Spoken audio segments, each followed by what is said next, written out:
Bon les gars, samedi, je vous propose la vidéo du week-end.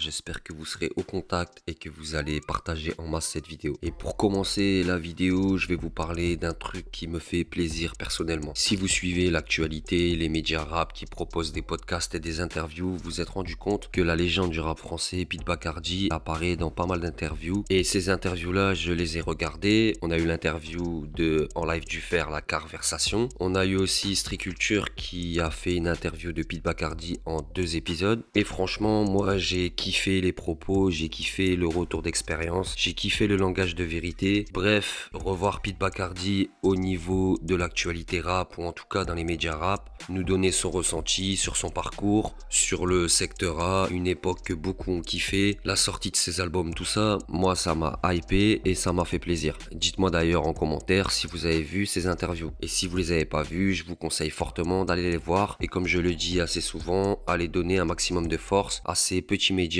pour qui c'est difficile de se faire une place sur YouTube.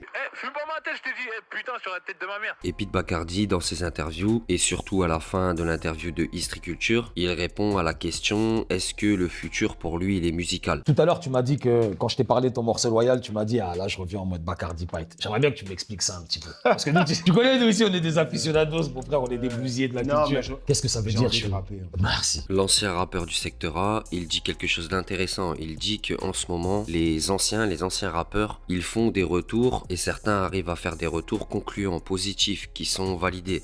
Est-ce que tu penses que le rap tel que vous l'avez performé, tel que vous l'avez ramené, tel que vous avez contribué à nous le faire connaître, revient, commence à revenir? C'est un cycle? Ouais, c'est un cycle. Je sais pas s'il revient, mais il y a des artistes de l'époque qui arrivent à revenir, qui arrivent à se relancer. Donc, qui arrivent à s'adapter à la nouvelle époque parce que les gens, ils disent souvent le rap c'était mieux avant, etc. Mais il faut accepter l'évolution du rap. Et le meilleur exemple actuel et récent d'un retour d'un ancien qui a été validé, c'est La Fouine. La Fouine avec sa mixtape Capitale du Crime Radio, son album État des lieux qui s'est quand même très bien vendu en première semaine pour un retour d'un artiste qui est considéré à l'ancienne. C'est un petit peu l'espoir du rap français. On a aussi récemment Oxmo Puccino qui sort un projet. Nice. Et encore, il y en a d'autres que j'oublie. Grosse force à Pete Bacardi et à tous ces rappeurs. Ils font du bien au rap français. En tout cas, moi, c'est mon avis.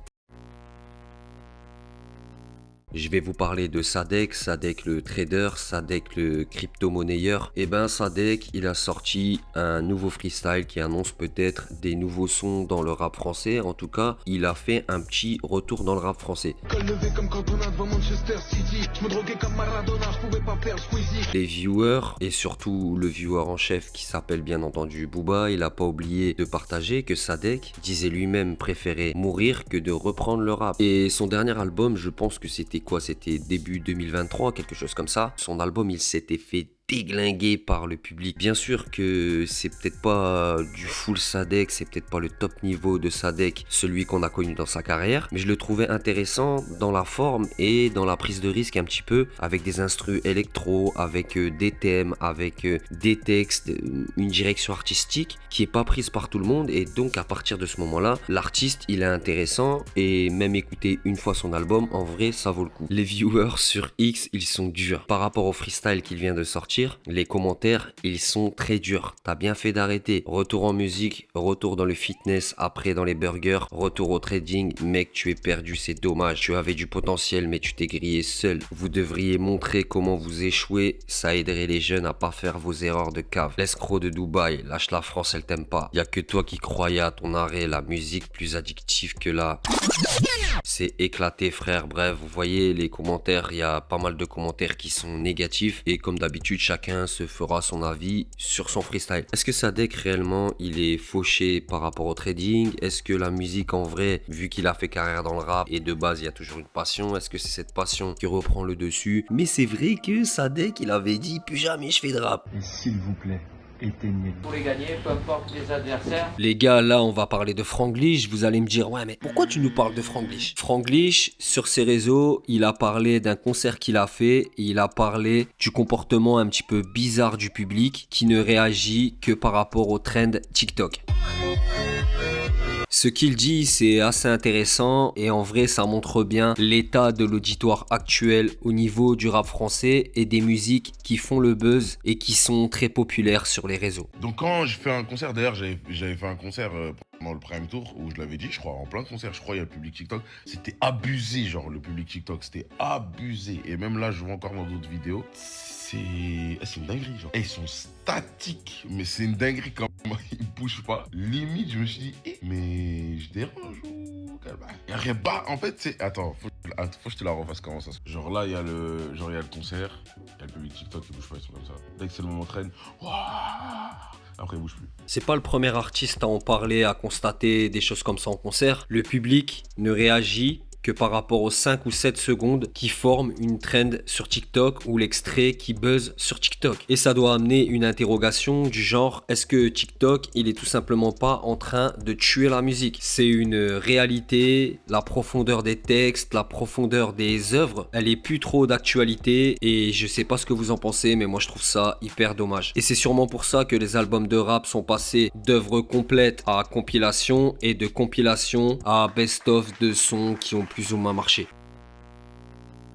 Maintenant les gars, on va parler de Zola. Zola, le rappeur qui vient de s'offrir une McLaren. Bonjour à vous. Bien joué pour la McLaren, ça fait plaisir quand quelqu'un se fait plaisir. Ici, pas d'envieux, pas de rageux, c'est même pas le sujet de mon intervention de là maintenant. Mais par rapport à cette acquisition de McLaren par le rappeur Zola, il y a un move qu'il a fait qui est préoccupant. Et à la limite de vouloir appeler Cofidis et de vouloir leur demander qu'est-ce qu'il s'est passé sur la transaction. McLaren 650S Spider, valeur 160 000 €. Bien. Allume le véhicule, fais-nous une grosse ligne droite à fond de balle. Comme ça, on va voir la capacité du véhicule limite. Mais lui, c'est pas du tout ce qu'il a fait.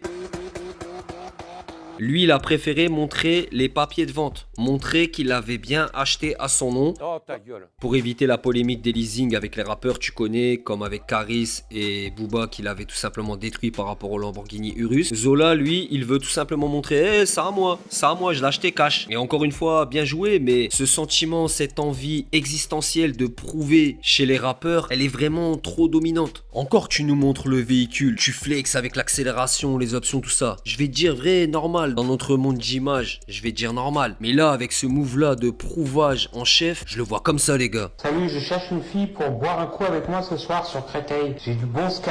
Et il y a un autre truc par rapport à ça, c'est que je veux vous montrer un article de Trésor du hip-hop. Et je veux pas rétirer sur la rédaction, sur la direction artistique de Trésor du hip-hop. Mais les gars, s'il vous plaît, écrivez des articles en français. Trop de fautes d'orthographe, c'est à la limite de se foutre de la gueule de ceux qui vont prendre la peine de lire en sachant qu'en 2025, plus personne ne lit d'articles. Je devrais plutôt dire, c'est un manque de respect pour les personnes qui vont juste visionner les pubs que vous avez mis en bandeau à droite et à gauche sur votre site pour pouvoir faire de la thune. Franchement, c'est un gros manque de respect, les gars. Et ce besoin de flexage chez les rappeurs français, c'est vraiment drôle. C'est vraiment trop marrant, en fait. H22, rappeur affilié au 667, parle du boycott que lui et des rappeurs comme Frisk Orleans subissent. Et il raconte que cet été, il est programmé au niveau de la France sur aucun festival, aucun concert, aucun événement. Pour un artiste, ça doit être difficile. Tu sens qu'il y a un boycott? On n'a aucun festival. Ah ouais? Tout le monde est au courant, bah ouais. J'ai zéro date, zéro frérot en France. Même en début de carrière, il y a 3-4 ans de ça, on n'a jamais été booké en France. Mais ça, tu penses c'est dû à Un quoi? festival France, ça mieux que moi. Parce qu'après, toi, en vrai, t'es en mode sans filtre. Bah ouais, non, je sais pas. Sachant que nous, on est des artistes de scène de base. Ok. Je fais une tournée sold out, je fais un zénith quand même. Pas comme si j'avais pas rempli de salles. On va finir cette vidéo dans le bon et on va parler de Booba. Booba qui vient d'accrocher une nouvelle stat à son actif, plus de 1 milliard de streaming rien que sur ses sons en featuring. Est-ce que vous imaginez 1 milliard de streams en featuring? Pour Booba, la performance est validée. En même temps, sur les réseaux, j'ai vu qu'il a clashé une meuf et vous allez voir, le bail est électrique. Depuis quelques jours, je ne sors plus seule puisque je sors avec mon choker. Voilà. Sachez que c'est de se trimballer dans la rue avec un choker, un taser, mais aussi. Et pourtant, les gens le font et ne sont pas condamnés pour. Donc, je ne me ferai pas. Donc, moi, je recommande à toutes les filles qui me regardent d'en acheter un. Voilà. Parce qu'on n'est jamais trop prudent. Me remerciez pas les gars, c'était le petit riposte de fin de vidéo. Tranquillement, c'est la fin de la vidéo. Mettez tout en commentaire ce que vous en avez pensé sur le retour des anciens rappeurs sur les médias rap. Prenez soin de vous les gars, prenez soin de vos proches, c'est toujours le plus important les gars. Ciao.